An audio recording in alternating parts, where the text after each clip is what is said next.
Hello aspirants, welcome to SSK winners academy. Telangana చరిత్రలో భాగంగా ఆసఫ్జాయి రాజుల యొక్క వరుస క్రమాన్ని గురించి ఈ వీడియోలో చూస్తాము. ఇంతకుముందు వీడియోలో కుతుబ్‌షాహీ రాజుల యొక్క వరుస క్రమాన్ని గురించి, వారి కాలంలో జరిగినటువంటి ముఖ్యమైన సంఘటనల గురించి మనం డిస్కస్ చేసాము. ఇక్కడ మనం చూస్తే ఆసఫ్జాయి సామ్రాజ్యం అనేది 1724 నుంచి 1948 వరకు సుదీర్ఘంగా 224 సంవత్సరాల పాటు కొనసాగిందనమాట. అయితే చరిత్రలో ఇదొక ముఖ్యమైనటువంటి అంశము. ఎగ్జామినేషన్ పాయింట్ ఆఫ్ వ్యూలో కూడా ఎక్కువ వెయిటేజ్ అనేది ఈ పర్టిక్యులర్ టాపిక్‌కి ఉంటుంది.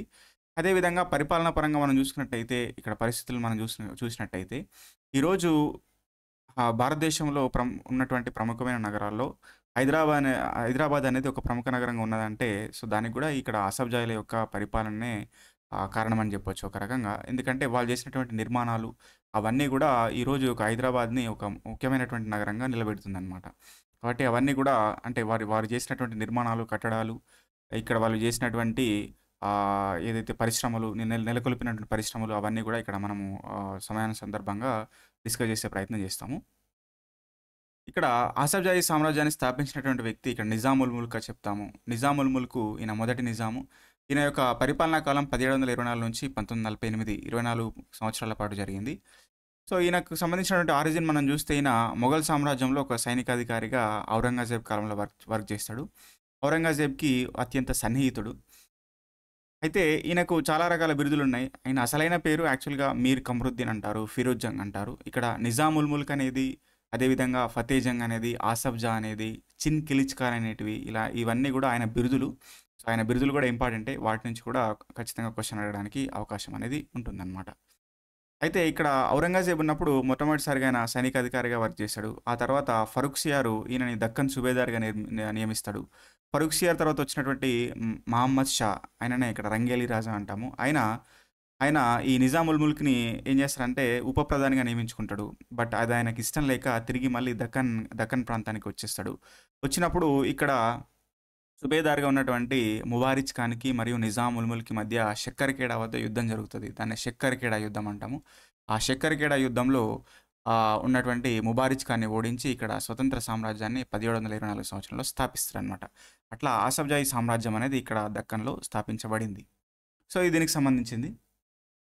అయితే ఈయన తర్వాత మనకు నాజర్ జంగ్, ఎవరైతే నిజాముల్ ముల్క్ కొడుకైనటువంటి నాజర్ జంగ్ పరిపాలన చేస్తాడు 1748 నుంచి 1750 మధ్య.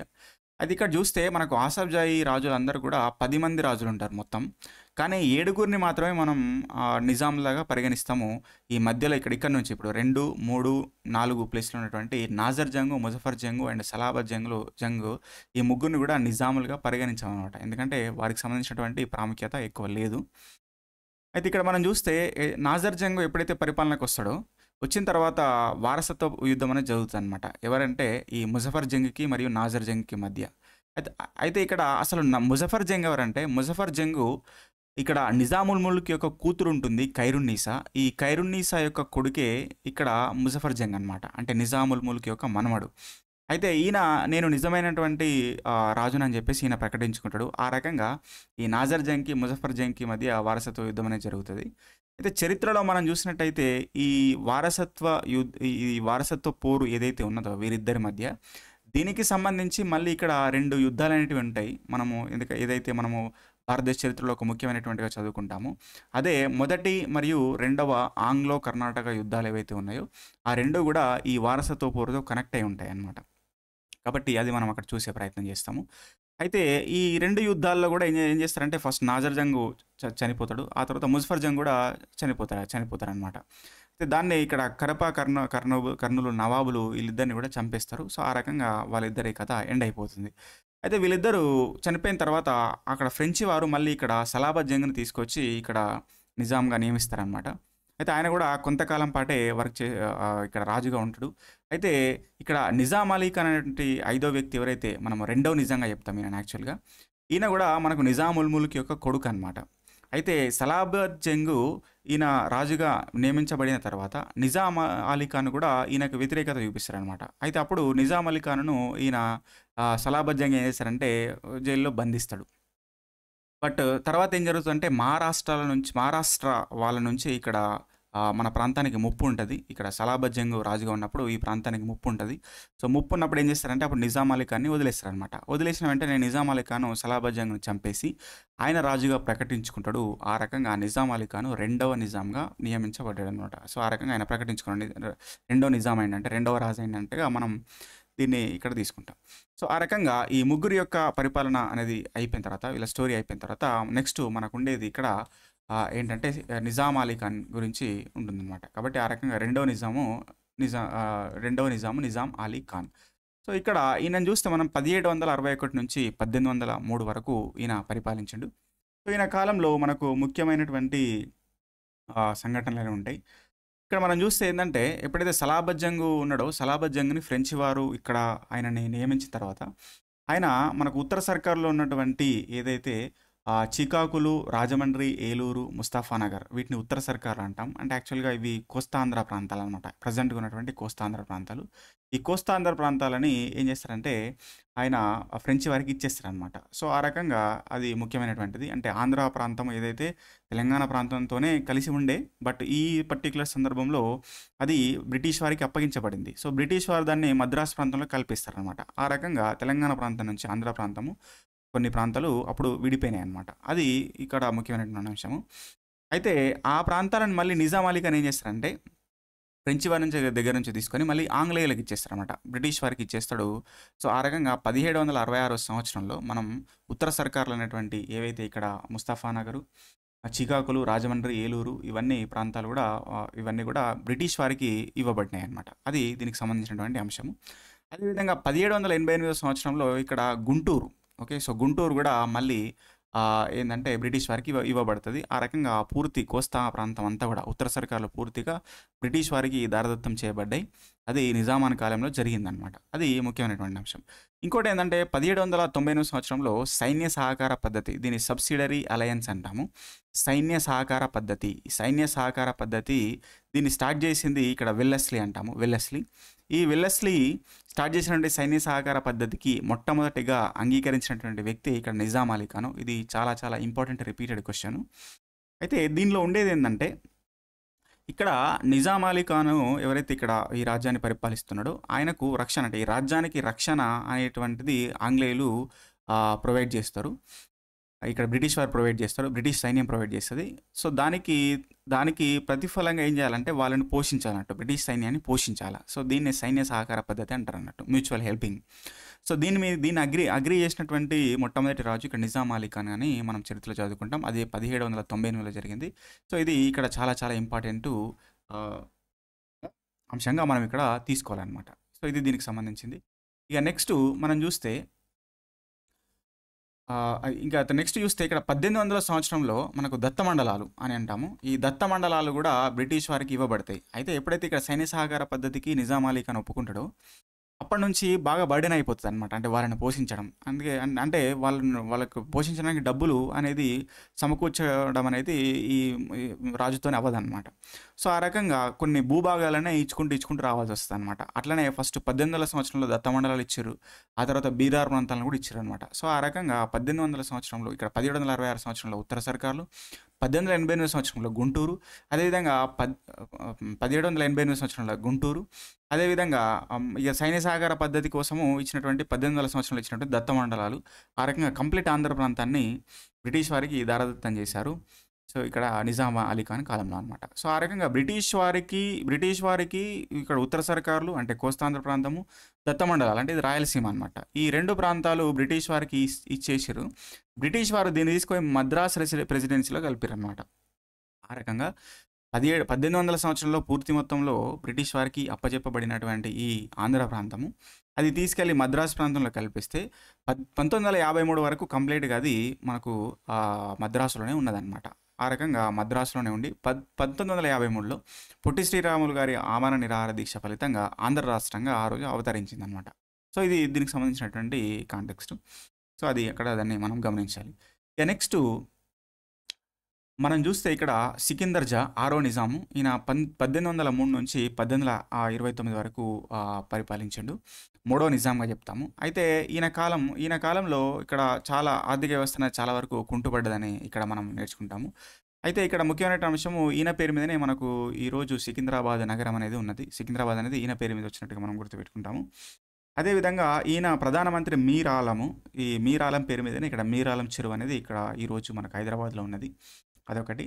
అదేవిధంగా రాజా చందూలాల్ అనేటువంటి పేష్కార్ అంటే లేకపోతే దివాను అనేటువంటి వ్యక్తి కూడా అంటే లెక్కలు ఇక్కడ లెక్కలు చూసేటటువంటి వ్యక్తి. ఇక్కడ పేష్కార్ అనేటువంటి వ్యక్తి కూడా ఈయన కాలంలో ఉన్నాడు. అయితే ఈ రకంగా మీర్ ఆలము మరియు చందులాల్ వీరిద్దరు కూడా కుట్రలు అనేవాళ్ళు. అంటే ఇక్కడ మోసం చేసేవాళ్ళు రాజుని చాలా వరకు కూడా. అంటే రాజ్యాన్ని మోసగించి తప్పుడు ఖర్చులు చేపిచ్చి అక్కడ వాళ్ళ భోగాల కోసము డబ్బులంతా వేస్ట్ చేసేవాళ్ళనమాట. ఆ రకంగా వీరి వల్ల ఏం జరిగిందంటే చాలా వరకు కుంటుపడ్డది. అదేవిధంగా 1798లో చేసుకున్నటువంటి సైన్య సహకార పద్ధతి ద్వారా కూడా ఆల్రెడీ కుంటుబడి ఉన్నది. ఇలాంటి వ్యక్తులు చేయబట్టి అంటే ఇప్పుడు సికందర్ జా కాలంలో ఉన్నటువంటి మీరాలము, అదేవిధంగా రాజా చందులాల్ వీరి వల్ల మొత్తంగా ఆర్థిక వ్యవస్థ కుంటుపడితే మొత్తంగా అప్పుల పాలైపోయింది. ఆ అప్పులు తీసుకురావడానికి ఇక్కడ అప్పులు ఎక్కడి నుంచి తీసుకొచ్చారంటే ఇక్కడ విలియం పామర్ కంపెనీ అని ఒక కంపెనీ ఉండే అనమాట. అది రుణాలు ఇచ్చేటటువంటి కంపెనీ, లోన్స్ ఇచ్చేటటువంటి కంపెనీ. ఆ కంపెనీ నుంచి 25% వడ్డీకి లోన్లు తీసుకొచ్చారు చాలా వరకు. సో అట్లా తీసుకొస్తే ఏంటంటే పూర్తి మొత్తంలో ఇక ఆర్థిక వ్యవస్థ కుంటుపడిపోయిందనమాట. సో ఇది సికిందర్ జా కాలంలో జరిగింది. అయితే ఆ తర్వాత ఇక్కడ ఏం జరిగిందంటే ఇక్కడ మనము ఈ సైన్య సహకార పద్ధతికి నిజాం అలీ ఖాను అగ్రీ చేసిన అని చెప్పేసి అన్నాం కదా. అయితే ఎప్పుడైతే ఇక్కడ సైన్య సహకార పద్ధతికి ఒక రాజు అగ్రీ చేస్తే ఏమవుతుందంటే సో వారికి ఒక రెసిడెన్సీ ఉంటుంది అనమాట. అంటే బ్రిటిష్ వారికి ఒక రెసిడెన్సీ, ఒక నివాస స్థలాన్ని ఏర్పాటు చేస్తారనమాట. ఎందుకంటే ఇక్కడ జరుగుతున్నటువంటి పరిస్థితులను వాళ్ళు కూడా ఎప్పటికప్పుడు అబ్జర్వ్ చేయడానికి. సో ఆ రకంగా బ్రిటిష్ రెసిడెన్సీ ఉంటుంది. దానికి ఒక రెసిడెంట్ ఉంటాడనమాట చూసుకోవడానికి. సో ఆ రకంగా ఒకానొక రెసిడెంటు సికిందర్ జా కాలంలో ఆయన మెట్కాఫ్ అంటాము. ఈ మెట్కాఫ్ ఈ పరిస్థితులన్నింటినీ గమనించి హైదరాబాద్ రాజ్యంలో జరుగుతున్నటువంటి పరిస్థితులు, ఇక్కడ ఆర్థిక దోపిడీ అదంతా గమనించి ఆయన ఏం చేస్తారంటే ఈ విలియం పామర్ కంపెనీ నుంచి రుణాలు తీసుకోకుండా ఆయన కలకత్తా నుంచి అంటే కలకత్తా ప్రెసిడెన్సీ నుంచి ఆ రుణాలు అనేవి తక్కువ వడ్డీ రేటుకి ఇప్పించి కొంతవరకు కూడా ఇక్కడ ఏం చేస్తారంటే కొద్దిగా సంస్కరణలు చేస్తారన్నమాట, కొద్దిగా హెల్ప్ చేస్తారు మనకు. సో దాన్నే మనం మెట్కాఫ్ సంస్కరణలు అంటాము. చార్లెస్ మెట్కాఫ్ సంస్కరణలు అంటాము. సో వాటి గురించి కూడా ఇక్కడ మనం చదివేటటువంటి ప్రయత్నం చేస్తాం అనమాట. సో అది దానికి సంబంధించినటువంటి ఇంపార్టెంట్ అంశం. అదేవిధంగా ఈయన కాలంలోనే 1804 నుంచి 1808 మధ్య కాలంలో బ్రిటిష్ రెసిడెన్సీ యొక్క నిర్మాణం జరిగింది. రెసిడెన్సీ అంటే మనం చెప్తున్నాం కదా అక్కడ బ్రిటిష్ వాళ్ళు ఉండడానికి ఉన్నటువంటి నివాస స్థలము. అది మనకు కోటిలోనే ఈరోజు నిర్మాణం అయి ఉన్నది. ఆ నిర్మాణము ప్రజెంట్ ఇప్పుడు మనకు ఉమెన్స్ కాలేజ్గా ఉన్నదన్నమాట. సో ఇది దీనికి సంబంధించింది. ఓకే, ఇదంతా కూడా మనకు సికిందర్ జాకి సంబంధించినటువంటి డిస్కషన్. ఇక నెక్స్ట్ చూస్తే నాసిరుద్దౌలా 1829 నుంచి 1857 వరకు పరిపాలించినటువంటి 4వ నిజాంగా చదువుతాము. ఈయన కాలంలో జరిగినటువంటి ఒక ముఖ్యమైనటువంటి అంశం ఏంటంటే వాహాబీ ఉద్యమం అంటాము. వాహాబీ ఉద్యమం. ఈ వాహాబీ ఉద్యమం అనేది మనకు ఇక్కడ తెలంగాణలో జరిగింది. అయితే వాహాబీ ఉద్యమము దీన్ని నడిపించినటువంటి వ్యక్తి, హైదరాబాద్లో వాహాబీ ఉద్యమాన్ని నడిపించినటువంటి వ్యక్తిని ఇక్కడ ముబారిచ్ ఉద్దౌలా అంటాము. ముబారిచ్ ఉద్దౌలా 1838 సంవత్సరంలో ఇక్కడ వాహాబీ ఉద్యమాన్ని నడిపించిండు. వాహాబీ ఉద్యమం అంటే ఏంటంటే ఇక్కడ పంజాబ్ ప్రాంతంలో ఉన్నటువంటి సిక్కుల యొక్క డామినేషన్కి వ్యతిరేకంగా జరిగినటువంటి ఉద్యమాన్ని ఇక్కడ వాహాబీ ఉద్యమం అంటాము. అది ముస్లిమ్స్ చేసినటువంటి ఉద్యమం అనమాట. సో ఆ వాహాబీ ఉద్యమం ఇక్కడ ముబారిచ్ ఉద్దౌలా చేస్తే ఆ ముబారిచ్ ఉద్దౌలాకి సపోర్ట్ చేసినటువంటి వ్యక్తి ఎవరంటే గులాం రసూల్ ఖాన్ అంటాము. ఈయన కర్నూలు నవాబ్ అనమాట. అయితే ఈ వాహాబీ ఉద్యమాన్ని అణిచివేసినటువంటి బ్రిటిష్ రెసిడెంట్ ఎవరంటే ఫ్రేజర్ అంటాము, general Fraser.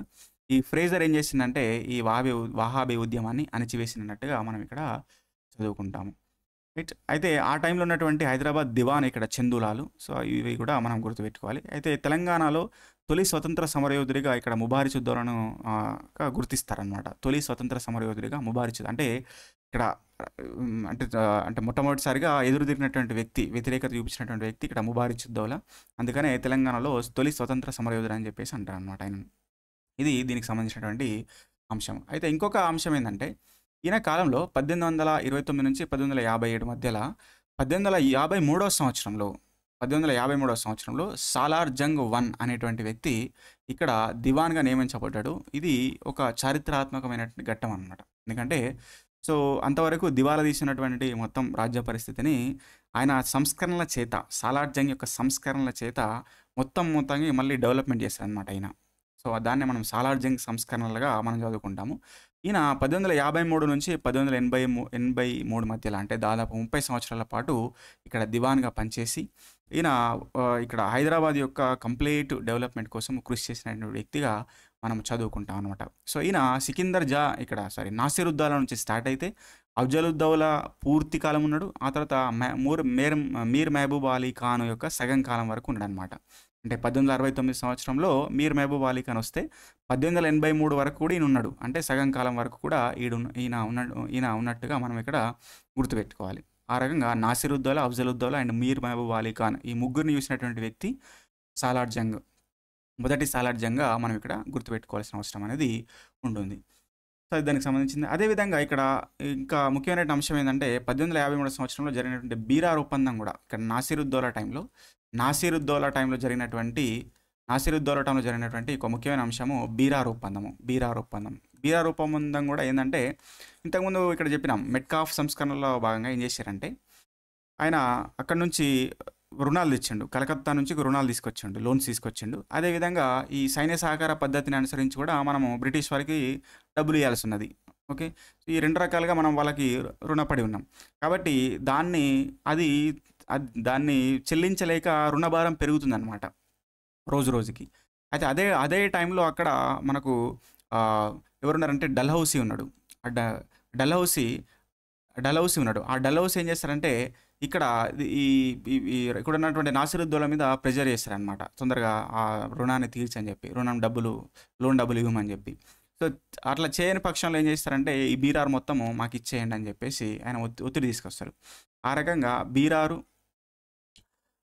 Raichur and Osmanabad ఈ 3 ప్రాంతాలని కూడా ఈ బీరార్ ఒప్పందంలో భాగంగా బ్రిటిష్ వారికి ఉన్నటువంటి ఇవ్వాల్సినటువంటి రుణము ఏదైతే అప్పు ఏదైతే ఉన్నదో ఆ అప్పుని తీర్చడానికి బీరారు, ఉస్మానాబాదు అండ్ రాయచూరు అనేటువంటి ఈ 3 ముఖ్యమైనటువంటి ప్రాంతాలు. ఇక్కడ అగ్రికల్చరు పత్తి బాగా పండుతుంది. కాబట్టి ఒక ముఖ్యమైనటువంటి ప్లేసెస్ అనమాట. ఆ ప్లేసెస్‌ని ఇవ్వాల్సి వచ్చింది. సో, ఇది ఒక ముఖ్యమైనటువంటి జరిగినటువంటి ఒక నష్టం అనమాట అది. సో, అది బీరార్ ఒప్పందంలో భాగంగా జరిగింది. సో, దీన్ని కొంతవరకు కవర్ చేసింది తర్వాత ఎవరంటే 1857లో 1857 తిరుగుబాటు కాలంలో బ్రిటిష్ వారికి సాయం చేసి అప్పుడు సాలార్ జంగ్ ఏం చేస్తారంటే కొంతవరకు దాన్ని కవర్ చేస్తారనమాట. అంటే బీరార్ తప్పించి రాయచూరు, ఉస్మానాబాద్‌లను తిరిగి పొందుతాడు మళ్ళా. సో, ఆ రకంగా కొంతవరకు ఆ నష్టం అనేది పూడ్చబడిందనమాట. అది దానికి సంబంధించినటువంటి ఇక్కడ ముఖ్యమైనటువంటి అంశము నాసిరుద్దౌలా టైంకి సంబంధించి. ఓకే. ఇక నెక్స్ట్ ఇక్కడ ఇంకా కొన్ని అంశాలు చూస్తే చాదర్ఘాట్ వంతెన, మన translation bureau, Saint George grammar high school ఇవన్నీ కూడా నాసిరుద్దౌలా కాలంలోనే మనకు చేయబడినాయి. అదేవిధంగా 1848 సంవత్సరంలో సతీ సహగమన నిషేధం కూడా ఈయన కాలంలో జరిగింది. ఇక అదేవిధంగా 1854 సంవత్సరంలో ఉన్నటువంటి కింగ్ ఎడ్వర్డ్ మెమోరియల్ హాస్పిటల్, దాన్ని ఇప్పుడు యాక్చువల్‌గా గాంధీ హాస్పిటల్ అంటాము. అది కూడా ఈయన కాలంలోనే ఇక్కడ నిర్మాణం జరిగిందనమాట. ఇదంతా కూడా ఈయన కాలంలోనే జరిగినటువంటి అంశంగా మనము గుర్తుపెట్టుకోవాలి. ఇక నెక్స్ట్ వస్తే అఫ్జలుద్దౌలా యొక్క కాలము 1857 నుంచి 1869 వరకు. ఈయనని మనం 5వ నిజాంగా చెప్తాము. అయితే ఈయన కాలంలో జరిగినటువంటి ముఖ్యమైనటువంటి అంశము 1857 తిరుగుబాటు అనమాట. 1857 తిరుగుబాటు ఈయన కాలంలో జరిగింది. ఆ తిరుగుబాటు చేసినటువంటి వ్యక్తిని ఇక్కడ తుర్రేబాజ్ ఖాన్ అంటాము. ఆ తుర్రేబాజ్ ఖాను 1857 తిరుగుబాటు చేసింది కాబట్టి ఈయనని ఏమంటామంటే the unsung hero of Hyderabad అని చెప్పేసి అంటాము. అది ఒక ముఖ్యమైనటువంటి కాంపిటేటివ్ ఎగ్జామ్ పెట్టు, దాన్ని మనం ఇక్కడ గుర్తుపెట్టుకోవాలి. సో, ఆ రకంగా తుర్రేబాజ్ ఖాన్ అండ్ మౌల్వీ అల్లావుద్దీన్ వీరిద్దరు కూడా బ్రిటిష్ రెసిడెన్సీ మీద దాడి చేసి 1857 తిరుగుబాటుని వాళ్ళు నడిపించారనమాట. కాబట్టి అయితే వీళ్ళని పట్టించి ఇవ్వడానికి, అంటే వీళ్ళని పట్టించి బ్రిటిష్ వాళ్ళకి పట్టించి ఇవ్వడానికి అప్పుడు నిజాం ప్రభుత్వము 5,000 రూపాయల నజరానా ప్రైజ్‌నిచ్చి వాళ్ళని పట్టించిందనమాట. ఆ రకంగా తూఫాన్ దగ్గర వాళ్ళని పట్టుకొని తిరిగి తూఫాన్ దగ్గర వాళ్ళని దొరికిచ్చి బ్రిటిష్ వారికి ఇస్తే బ్రిటిష్ వాళ్ళు అక్కడ వాళ్ళని కాల్చి చంపేస్తారనమాట. సో, ఆ రకంగా తుర్రేబాజ్ ఖాన్ని కాల్చి చంపేస్తారు. సో, ఆ రకంగా ఈ 1857 తిరుగుబాటుని అణిచివేయడానికి నిజాము బ్రిటిష్ వారికి సాయం చేస్తాడు. సాయం చేయడం ద్వారా ఏం జరుగుతుందంటే అక్కడ అఫ్జలుద్దౌలాకి స్టార్ ఆఫ్ ఇండియా అనేటువంటి ఒక బిరుదునిస్తారనమాట. సో, ఇవన్నీ కూడా మనం అక్కడ చదువుతాము. ఇదంతా కూడా దానికి సంబంధించినటువంటి అంశం. ఇంకోటి ఏంటంటే ఇక్కడ ముల్కీల యొక్క ఉద్యమం కూడా, నాన్ ముల్కీ ఉద్యమం కూడా ఇక్కడ ఒకసారి జరిగింది 1865 సంవత్సరంలో. అది కూడా ఒక ముఖ్యమైన అంశంగా ఇక్కడ మనం చదువుతాము. అదేవిధంగా ఒక బేగం బజార్ కుట్ర కేసు అని ఒకటి ఉంటుంది. ఇక్కడ పీష్వారావు సాహెబ్ అనేటువంటి ఒక వ్యక్తి ఉన్నాడు. ఆయన హైదరాబాద్కి వచ్చిండు. ఆయన మహారాష్ట్ర సంబంధించిన వ్యక్తి. మహారాష్ట్ర నుంచి హైదరాబాద్కి వచ్చిండు. హైదరాబాద్లో బేగం బజార్కి వచ్చి బేగం బజార్‌లో లాల్ కిషన్ లాల్ అనేటువంటి ఒక షావుకారు దగ్గరికొచ్చి హైదరాబాద్‌లో బ్రిటిష్ వారికి వ్యతిరేకంగా కుట్ర పంతారనమాట. సో, అది మళ్ళీ అక్కడ ఆయన ఇక్కడ ఉన్నాడని తెలుసుకొని బ్రిటిష్ వాళ్ళు ఆయన్ని చంపేస్తారు. సో, ఉరి తీస్తారనమాట. దీన్నే బేగం బజార్ కుట్ర కేసు అంటాము. ఇది కూడా ఇంపార్టెంటే. ఈ బేగం బజార్ కుట్ర కేసు కూడా ఈయన కాలంలో జరిగినట్టుగా మనం గుర్తుపెట్టుకోవాలి. అదేవిధంగా 1859 సంవత్సరంలో ఇక్కడ అఫ్జల్‌గంజ్ వంతెన ఏదైతే నయాపుల్ వంతెన అంటాం దాన్ని మనం. అది కూడా నిర్మించబడింది. ఇక్కడ మెహబూబియా పాఠశాల, మెహబూబియా స్కూల్ కూడా అది కూడా ఇప్పుడున్నటువంటి నిజాం కాలేజ్ అనమాట. అది కూడా ఈయన కాలంలోనే మనకు ఏర్పాటు చేయబడింది. పోస్ట్ ఆఫీసులు కూడా 1862 సంవత్సరంలో ఈయన కాలంలో నిర్మించబడ్డాయి. అదేవిధంగా ఇప్పుడున్నటువంటి చౌహామల్ల ప్యాలెస్ కూడా మనకు సలాబత్ జంగ్ కాలంలో స్టార్ట్ అయితే ఈయన కాలంలో పూర్తయిందనమాట. సో, ఇవన్నీ కూడా అఫ్జలుద్దౌలా కాలంలో ఉన్నటువంటి ముఖ్యమైనటువంటి అంశాలు. ముఖ్యంగా మనం ఏంటంటే ఇక్కడ 1851 తిరుగుబాటు అనేది మనం గుర్తుపెట్టుకోవాల్సిన అవసరం అనేది ఉంటుంది. ఇక నెక్స్ట్ చూస్తే మీర్ మెహబూబ్ అలీ ఖాన్ ఈయన 1869 నుంచి 1911 వరకు 6వ నిజాంగా ఇక్కడ పాలన చేసిండు. ఈయన 3 సంవత్సరాల కాలంలోనే ఇక్కడ నిజాం అయిందన్నట్టు. సో, ఇది ఒక ముఖ్యమైనటువంటి అంశము. 3 సంవత్సరాల కాలంలో నిజాం అయిండు కాబట్టి ఆయనకు సంరక్షకుడుగా ఉన్నటువంటి గార్డియన్‌గా ఉన్నటువంటి వ్యక్తి ఎవరంటే ఇక్కడ సాలార్ జంగ్ 1 అండ్ షమ్ ఉల్ ఉమ్రా అని చెప్పేసి అంటాము. వీళ్ళిద్దరు కూడా సంరక్షకులుగా ఉన్నారనేటువంటి అంశాన్ని మనం ఇక్కడ గుర్తుపెట్టుకోవాలి. ఇది దీనికి సంబంధించి. అయితే ఇక్కడ ఈయన కాలంలో ఒక ముఖ్యమైన అంశాలు మనం చూసినట్టయితే ఈయన కాలంలో ఏం జరిగిందంటే అధికార భాష అంతవరకు పర్షియా ఉంటే పర్షియా నుంచి ఉర్దూ అయింది. 1883లో ఏం జరిగింది? అధికార భాష పర్షియా ఉండే అంతవరకు పర్షియా నుంచి ఉర్దూగా మారింది. సో, ఇది ఒక ఇంపార్టెంట్ అంశము. ఇక కొన్ని చూస్తే ముఖ్యమైనటువంటి సంఘటనలు చందా రైల్వే స్కీమ్ అనేది ఒకటి ఉంది. 1883లో జరిగింది ఇది చందా రైల్వే స్కీము. ఈ చందా రైల్వే స్కీమ్ కూడా ఒక ముఖ్యమైనటువంటి అంశం అనమాట. చందా రైల్వే స్కీమ్ ఏంటంటే ఇప్పుడు సికింద్రాబాద్ నుంచి వాడికి మనకు రైల్వే లైన్ వేసారు ఒకటి బ్రిటిష్ వాళ్ళు. ఎందుకు వేసారంటే మన ప్రాంతంలో ఇక్కడ చందా అండ్ సింగరేణి ప్రాంతం ఈ 2 ప్రాంతాల్లో కూడా బొగ్గు గనులు ఉన్నట్టుగా తెలిసింది బ్రిటిష్ వారికి. అయితే దీన్ని తరలించడానికి సికింద్రాబాద్ నుంచి వాడికి మధ్యలో రైల్వే లైన్ వేసారనమాట. అంటే మన దగ్గర ఉన్న సంపదని తరలించడానికి. అయితే దాన్ని గమనించినటువంటి మన దగ్గర ఉన్నటువంటి మేధావులు దానికి వ్యతిరేకత చూపించారనమాట. వాళ్ళు ఎవరంటే ఇప్పుడు అఘోరనాథ్ చటోపాధ్యాయ అంటాము. నిజాం కాలేజ్ యొక్క ఫస్ట్ ప్రిన్సిపల్. ఈయన యంగ్ మెన్ ఇంప్రూవ్‌మెంట్ సొసైటీ అనేటువంటి ఒక సంస్థను స్థాపించాడు. అదేవిధంగా ముల్లా అబ్దుల్ ఖయ్యూమ్ అంటాము. ఈయన కూడా వీరందరూ కూడా మనకు భారత జాతీయ కాంగ్రెస్‌లో, ఇండియన్ నేషనల్ కాంగ్రెస్‌లో కూడా పనిచేసినటువంటి వ్యక్తులు. సో, వీళ్ళు వ్యతిరేకత చూపిస్తారనమాట. సో, ఇది ఆ రకంగా ఒక నిజాం కాలంలో జరిగినటువంటి మొట్టమొదటి సామాజిక ఉద్యమాన్ని ఇక్కడ చందా రైల్వే స్కీమ్ అంటాము. సో, దాన్ని ఇక్కడ మనం గుర్తుపెట్టుకోవాల్సిన అవసరం అనేది ఉంటుందన్నమాట. అదేవిధంగా బీరార్ శాశ్వత ఒప్పందము 1902 ఇది కూడా ఒకటి జరిగింది. అదేవిధంగా మూసీ నది వరదలు 1908లో మూసీ నదికి వరదలు వచ్చినాయి. బీభత్సమైనటువంటి వరదలు వస్తాయి. అప్పుడు చాలామంది వేల మంది అక్కడ ప్రాణాలు కోల్పోతారనమాట. అయితే అప్పుడు దాన్ని చూసినటువంటి నిజాము అక్కడ మీర్ మెహబూబ్ అలీ ఖాన్ ఆయన కన్నీళ్లు తెచ్చుకుంటారనమాట. సో, ఆ సందర్భాన్ని చూసినటువంటి సరోజినీ నాయుడు ఆమె టియర్స్ ఆఫ్ నిజాం అనేటువంటి ఒక బుక్ రాస్తుంది. ఆ టియర్స్ ఆఫ్ నిజాంలో అనేటువంటి బుక్ ఇక్కడ మీర్ మెహబూబ్ అలీ ఖాన్ దానికి సంబంధించి 1908 సంవత్సరం జరిగినటువంటి వరదల సందర్భంలో ఉన్నటువంటి అంశం అనమాట. చాలా మంచి బుక్. అదొకటి కూడా ఇక్కడ ఇంపార్టెంట్గా మనం గుర్తుపెట్టుకోవాలి. అయితే 1888 సంవత్సరంలో ఇక్కడ నాన్ ముల్కీ ఉద్యమం ఒకటి జరిగింది. మళ్ళీ నాన్ ముల్కీ ఉద్యమం 1888 సంవత్సరం జరిగింది. అది కూడా ఇంపార్టెంట్గా గుర్తుపెట్టుకోవాలన్నమాట. ఓకే. సో, ఇవన్నీ కూడా ఇక్కడ ఇంపార్టెంట్ అంశాలుగా మనం గుర్తుపెట్టుకోవాలి. అయితే కొన్ని పరిశ్రమలు ఇక్కడ 6వ నిజాం కాలంలో నిర్మించబడ్డాయి. ఇక్కడ ఏంటంటే Deccan spinning weaving mills limited ఒకటి, ఇక గుల్బర్గా మిల్స్ అనేది ఒకటి ఉంటుంది. అదేవిధంగా ఔరంగాబాద్ మిల్స్ ఉంటుంది. ఇవన్నీ కూడా ఆయన కాలంలో నిర్మించబడ్డాయి అన్నమాట. అదేవిధంగా కొన్ని కట్టడాలు నిర్మాణాలు. సో, అవి ఫలక్నుమా ప్యాలెసు సర్ వికార్ ఉల్ ఉమ్రా అనే వ్యక్తి నిర్మిస్తాడు. ఈయన కాలంలో ఉన్నది. అదేవిధంగా టౌన్ హాల్ కూడా నిర్మించబడ్డది. బెల్లా విస్టా ప్యాలెస్ కూడా. అదేవిధంగా విక్టోరియా మెమోరియల్ ఏదైతే మనకు సరూర్ నగర్లో ఉన్నదో అది కూడా నిర్మించబడ్డది.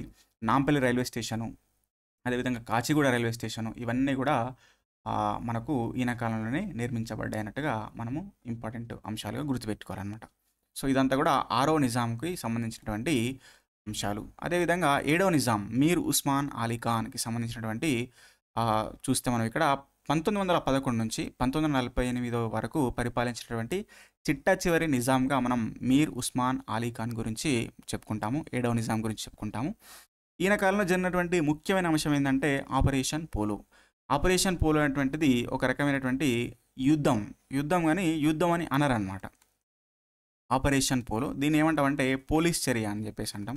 పోలీస్ చర్య ఇదేందంటే ఇక్కడ ఉన్నటువంటి హైదరాబాద్ సంస్థానం ఏదైతే ఉందో, ఈ హైదరాబాద్ సంస్థానాన్ని భారతదేశంలో విలీనం చేయడానికి భారత ప్రభుత్వం చేసినటువంటి ఒక రకమైనటువంటి ఒక పోలీస్ యాక్షన్ అన్నమాట. సో, ఇది 1948 సంవత్సరము సెప్టెంబర్ 13 నుంచి సెప్టెంబర్ 17 మధ్యలో జరిగింది. సో, దీన్ని ఇక్కడ ఒక ముఖ్యమైనటువంటి అంశంగా చదువుతాము. దీనితో ఇక్కడ నిజాం యొక్క పాలన అంతమై ఒక ప్రజాస్వామ్య ప్రాంతంగా ఇది మారిపోయిందనమాట. ఇది దీనికి సంబంధించినటువంటి అంశం. అయితే ఈ నిజాం కాలంలో ఏందంటే ఇక్కడ జరిగినటువంటి నిర్మాణాలు, ఇక్కడ పెట్టినటువంటి పరిశ్రమలు, నీటిపారుదల సౌకర్యాలు ఇవన్నీ కూడా చాలా చాలా ఇంపార్టెంట్ అనమాట. ఎందుకంటే హైదరాబాద్ యొక్క రూపురేఖల్ని, భవిష్యత్తుని మార్చినటువంటి ఒక ముఖ్యమైనటువంటి ఘట్టము ఈయన కాలంలో జరుగుతాయన్నమాట. ఎందుకంటే ఇప్పుడు ఇక్కడ ఉన్నటువంటి నిజాం యొక్క పరిపాలనా కాలంలో నిజాంలు ఏం చేశారంటే, సో ఈ ప్రాంతాన్ని అంతటి కూడా వాళ్ళ యొక్క స్వంత గడ్డగా, అంటే మా భూమి ఇక్కడ మాది, ఇదంతా కూడా మా మేమా మా రాజ్యము అనేటువంటి ఒక స్వంత భావన కలిగి ఉండి, సో వాళ్ళు డెవలప్మెంట్ చేశారు ఇక్కడ. అదేవిధంగా ఆంధ్ర ప్రాంతాన్ని మనం చూసినట్టయితే, ఆంధ్ర ప్రాంతంలో బ్రిటిష్ వారి యొక్క పరిపాలన ఆ విధంగా లేకుండే.